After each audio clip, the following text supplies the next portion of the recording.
Ladies and gentlemen, boys and girls, the time is now. It is the eve of March Madness, which means now is your final chance to sign up for the Beat Big Whale Bracket Challenge by simply heading to westernslopenow.com and clicking on contest, or by just scanning this QR code right here. And folks, now is the time to unveil my full March Madness bracket, and we begin in the South, where we find the top seed in the tournament, the Auburn Tigers, who enter the dance having lost 3 of their last 4. We're going to have some great games in this region, namely our first game of the tournament, Louisville versus Creighton, Thursday morning. That game's going to be awesome, but I love Chucky Hepburn and Louisville getting healthy at the right time. Give me the Cards to upset Johni Broome and the top seed Tigers. Michigan, they get a scare from UC San Diego before they dominate Yale, a lot like as Yale upsets Texas A&M, a lot like the Bulldogs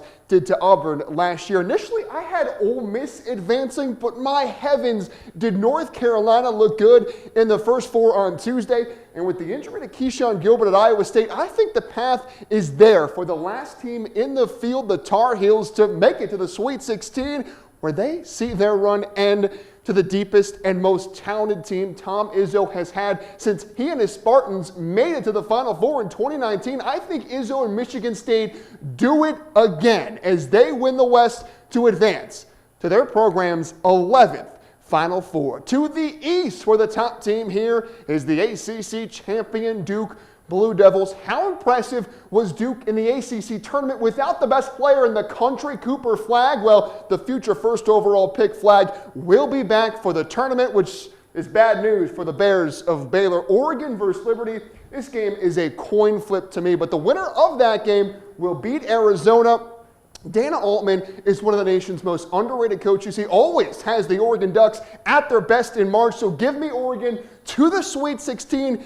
And down here, folks, we have our first Cinderella of 2025. It is Bobby Moe, Robert Morris, the 15 seed. They are the Cinderella as they stun Alabama before they beat another SEC foe, Vanderbilt. But it's John Tonje and the high-flying Badgers who put a stop to that, setting up a 2015 national championship rematch in the Elite Eight. And this one goes a lot like that one with Duke dancing. But now we head to the Midwest, where the top seed Houston Cougars might just have Kelvin Sampson's best team ever, but what a brutal second-round matchup the Cougs have in store. The West Coast Conference champs Gonzaga look like a legit threat for a deep run. This right here might be the game of the tournament, but Houston survives. And how about the High Point Panthers, ladies and gentlemen? They upset Purdue as Clemson McNeese State. That is a wildly tough game to pick.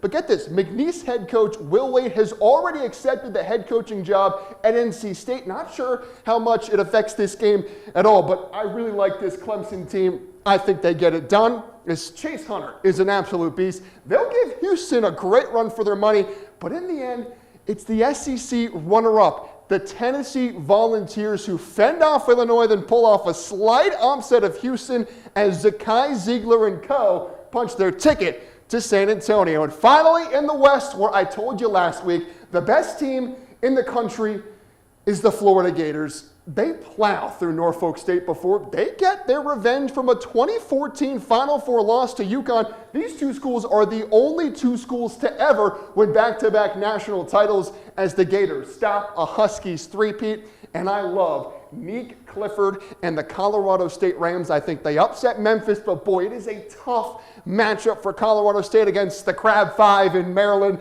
The Terps can beat you in so many different ways. And Derek Queen, he is so fun to watch. And folks, the Drake Bulldogs, their first-year head coach, Ben McCullum, and half the roster were at the D2 level last year, but this team is legit. They have the skill to get themselves to the Sweet 16 as Rick Pitino and the Johnnies fend off Coach Cal and the Razorbacks before RJ Lewis and Kadari Richmond prove just too much for Drake. And man, oh man, I wanted to put St. John's in the Final Four. They definitely have the talent to do so, but the Gators' loaded cast of big men is the difference as Florida gets by the Red Storm. And so finally, our Final Four is set. Michigan State, Florida, Tennessee, and Duke. I really feel like these have been the 4 best teams throughout the whole season. Gators beat the Spartans.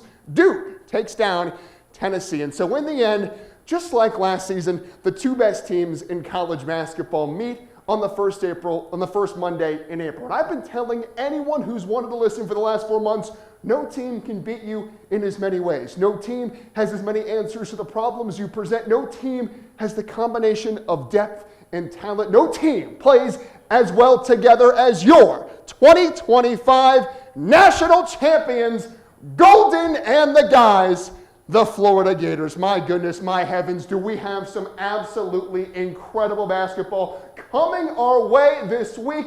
Make sure you are ready for all the action. Make sure you give yourself a chance to beat me. Sign up right here by scanning this QR code for the chance to win a $200 gas card. March Madness is here. Thanks for watching. Thanks for listening. I'm Big Will Levinson.